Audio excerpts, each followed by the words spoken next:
Welcome po sa Bahrain, Sir Arnel Ignacio, ang ating OWA Administrator. Maraming salamat po sa iyo, Sir Arnel, sa pagbisita po dito sa amin, mga OFW sa Bahrain. At syempre, ngayong hapon po is continuation ng aking vlog. Ito po ngayon ang mga finalist ng Al Khobar, Saudi Arabia. At syempre, ang finalist din po ng Bahrain dahil ngayong araw po ay grand final ng ating OFW Got Talent. At dito po gaganapin mamaya at andito na po ang ilan sa ating mga kababayang OFW para mag-witness. At syempre, meron din pong mga tinda dito na mga pagkaing Pinoy. Meron din pong pa-raffle draw mamaya, kaya nagpa-register na po kami ni Miss Lani, baka sakaling mabunot. Nag-ikot nga po kami dito saglit para i-check ang mga Filipino foods na kanilang tinitinda. Parang nasa Pilipinas lang. Ayan na nga si Miss Lani at si Miss Wing at ang kanyang dalawang anak. Namimili na po sila. Kamusta kayo lahat? Isang malakas na sigawan! Hep hep! Hep hep! Okay. Na-disappoint kayo, akala nyo si Coco Martin, ha? Yes po, I am your host for today. At talaga namang proud ako sa sarili ko dahil sa inyo po kami, kumbaga, magbibigay ng saya. Okay? Marami po kaming magbibigay ng saya sa inyo. Gagawin natin memorable ang araw na ito. Isa hong masigamong palakpak na may kasamang sigaw! At syempre, nag-enjoy tayo ngayon. Alam ko naman, alam niyo yung sasabihin ko. At mamaya po, paumanhin, dahil magbibigay po tayo ng respeto sa ating mga kaibigan dito sa Bahrain. Dahil meron po silang tinatawag na pagdating ng alas 6.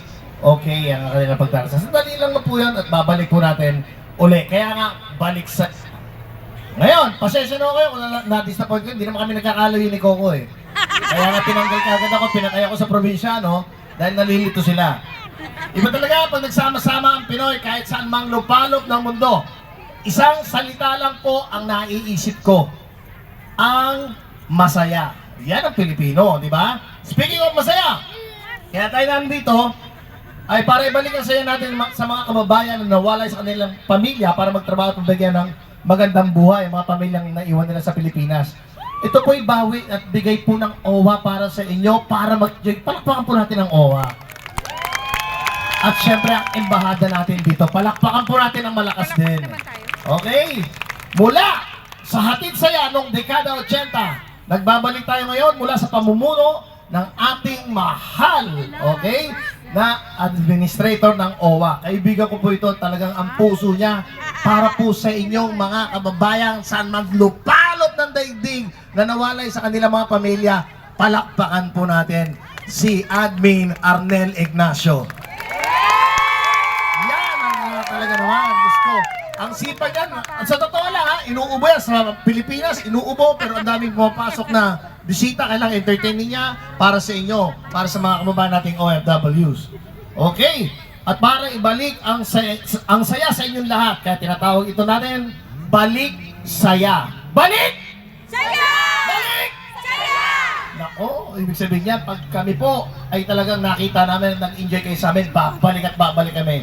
Dadagdagan natin ang saya na binitawan natin ngayon. Okay, kaya ngayong gabi, wala tayong ibang gagawin kung hindi sumayaw, kumanta, at magsama-sama bilang isang pamilyang magbabalik saya dito sa Bahrain.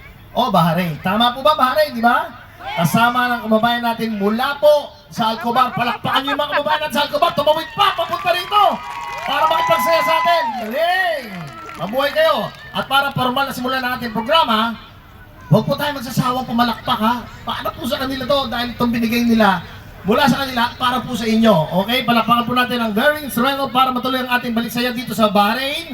Kasama ang Al Khobar, ladies and gentlemen, napakabait. First time ko nakilala, talaga namang kung pag kami hinarap, kala mo, hindi ho siya doon sa kung ano yung katungkulan niya ngayon. Ambassador Ann Halandon Luis.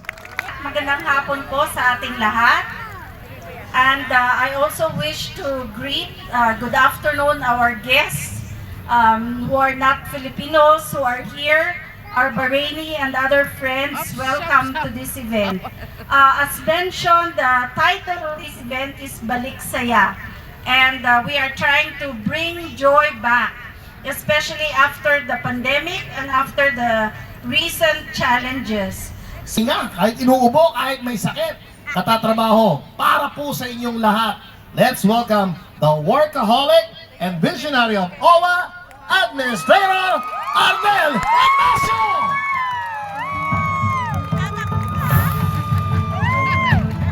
Hello! Thank you, Eric! Kamusta po kayo? Nako, ang saya-saya nito. Ang saya-saya talaga, ang balik saya ay talaga ito-todo nating ibalik. Ang tagal ko nang hindi ho nakabalik dito sa Bahrain. Ang ganda-ganda na at lalo lang gumanda ang mga ating OFWs dito. Kaway-kaway naman, naka-live tayo ngayon. At dahil, and also gusto ko pasalamatan, alam nyo ganitong ka-special kayo. Ang buong pamilya ng lahat ng ahensya ng ating pamahalaan na may kinalaman sa pagpapaganda ng inyong buhay. Narito, of course, at DFA nandito, nandiyan ang ating ambassador. Ang DMW nandito, ang buong pamilya ng DMW from Riyadh and Al-Kubar, ang ating mga labor associates nandito, ang ating buong board of trustees nandito, at ang OWA, of course, nandito. Palakpakan naman natin sila lahat. Hindi ko na po patatagalin. Katulad ng sinabi ni Amba, nandito po kompleto ang ilang pa nating mga ahensya ng pamahalaan para nandiyan ang SSS, Pag-ibig, PhilHealth, pagsamantalahan niyo po yan, and we shall have more of this.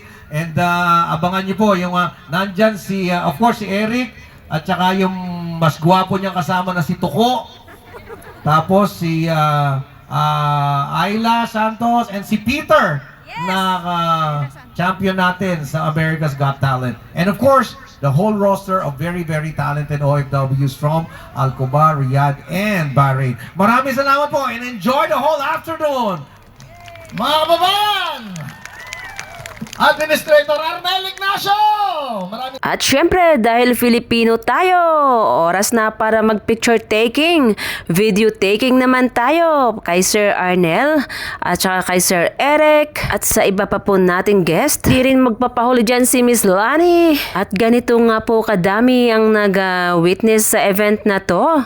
At marami na pong nauwi. Dahil nga sa ilan nating mga kababayan ay limited hours lamang po ang kanilang day off. Marami na nga po kaninang umaga dito ang nag-attend sa loob ng Oasis Mall sa tama ng DMW natin, Consular Outreach. Punuan din po kaninang umaga. Ngayon nga po, marami pa ding mga kababayan nating OFW ang magwi-witness. Programang ito, Balik Saya 2024. Siyempre, para na rin makita natin ang ating OWA Administrator, Sir Arnel at ang mga kasamang guest. Come to Bahrain po! Okay, boss. Okay, congratulations. Wow, parang galing ka lang na kusan. Nanalo ka pa, ha? Thank you, LBC. Thank you. Yes. So, sige. Picture. One.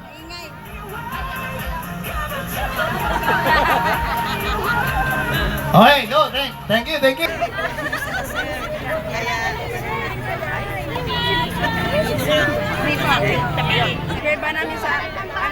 Hindi na nga naalis si Sir Arnel sa aming tabi. Sabi nga ni Sir Arnel, sige, picture lang kayo ng picture. Hindi na nga lang po medyo nahiya. Nasabi ko nga po, tama na po sir. At si Miss Lani nga na aking katabi ay tawang-tawa. Dahil nangangalay na ang aking kamay, sabi ko, tama na po sir. Salamat sa iyo Sir Arnel at napagbigyan mo po kaming mga OFW dito. Dahil sa kaninang umaga pa ako dito hanggang ngayong alas 9 na ng gabi. Niyaya ko nga si Miss Lani na kumain muna kami dito sa loob ng Oasis Mall. Meron kasi ditong Texas na naman. Kami nga ipapasok na dito sa loob ng Oasis Mall papuntang food court. Hindi pa nga tapos ang programa sa labas dahil hanggang 11 o'clock pa. Masaya, sana nga laging may ganitong pa-event. Siyempre, di naman ganun kadali at ito na nga, bumabanat na kami ni Miss Lani. Umaariba na kami. Mahirap talaga kapag nagkakaedad. Sa sobrang tagal ng tayo namin, nakakaramdam na talaga ng pagod. Mga medyo bata-bata pa doon ay lumalaban pa din din hanggang ngayon nakatayo. Kami nga kakain muna at babalik doon ulit sa labas. Medyo hindi nga halata na kami gutom dyan. Maraming salamat nga po pala sa inyong lahat sa pag-subscribe sa aking YouTube channel, OFW sa Bahrain Vlog.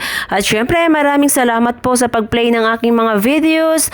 Nang dahil po sa inyong lahat ay na-monetize na po ang aking YouTube channel. Sulit ang pagod, sulit ang gutom sa araw na to. Dahil nga nakasama at nakita natin si Sir Arnel, ang ating OWA Administrator. At syempre sa mga guest natin na sina Sir Eric. At marami pang iba na mga kasamahan nila. Thank you so much po sa inyo. At maraming salamat din sa Yulay dahil ginising mo ako kaninang umaga para hindi ako malate. Thank you din po sa iyo Miss Wing sa pa-service po. Kakabuhay kapag si Sir Eric pala ang mag-host.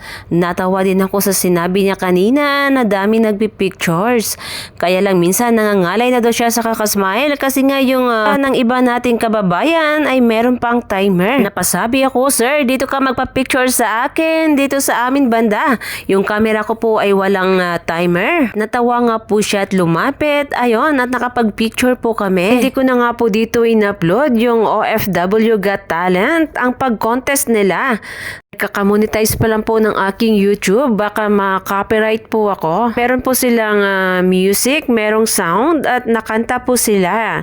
Hindi pa po pwede sa aking UIT dahil maka-copyright po. Kaya pasensya na kayo, hindi po buo ang aking video. Pakita ko lang po ang ilan sa mga event ngayong gabi. Kung gusto po ninyong makita ang mga nangyayari kaninang umaga sa Solar Outreach Program, ayun po sa isang video ko na una ko pong na-upload. Gusto ko din po magpasalamat sa Philippine Embassy na pinangunahan po ng ating Ambassador Ann. At po sa iyo ma'am, time po na binigay nyo kaninang umaga sa akin para sa konting video. Thank you so much po sa inyo Sir Arnel, ating OWA Administrator. Sana po ay magbisita po kayo uli dito at sana po yung matulungan ang lahat ng mga OFW na may problema kahit saan mang sulok ng mundo. Kaya sa feeling kapag tayo binibisita dito ng ating mga kababayan, lalo na't mga opisyales sa ating gobyerno, ramdaman din po natin ang kanilang pagmamalasakit sa atin. Kahit gaano man kabisi ang ilang mga kababayan nating OFW dito,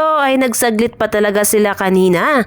Gumastos pa sila ng mga pamasahe. Nilaan po nila ang kanilang day-off para lang mag-witness dito sa event na to. Ganyan po kaming mga OFW, lalo na dito sa Bahrain, ay active po kami. Naglalaan po kami ng oras na lang maipakita din namin ang aming suporta. Sa susunod po, balik po kayo Sir Arnel. At syempre, pati na din ang iyong mga kasamahan. Hindi ko nga po alam kung ano pinaglalaban dito ni Miss Lani. Parang galit na galit siya habang nakain. Do action po siyang nalalaman. Parang po dito ng check-in nila sa Texas, dito sa Oasis Mall. Kaya nga lang yung kanilang kanin ay parang 5 kutsara lang. Kaya nagrereklamo din dyan si Miss Lani. Alam ko na kung ba't nagreklamo si Miss Lani sa akin nung pauwi na kami na hindi pa siya masyadong nabusog. Kasi nga pala habang siyang nakain ay dami siyang salita. Kanyang kwento at panay action pa siya. Kaya pala hindi siya nabusog masyado. Maraming salamat po sa inyong lahat. Thank you so much po.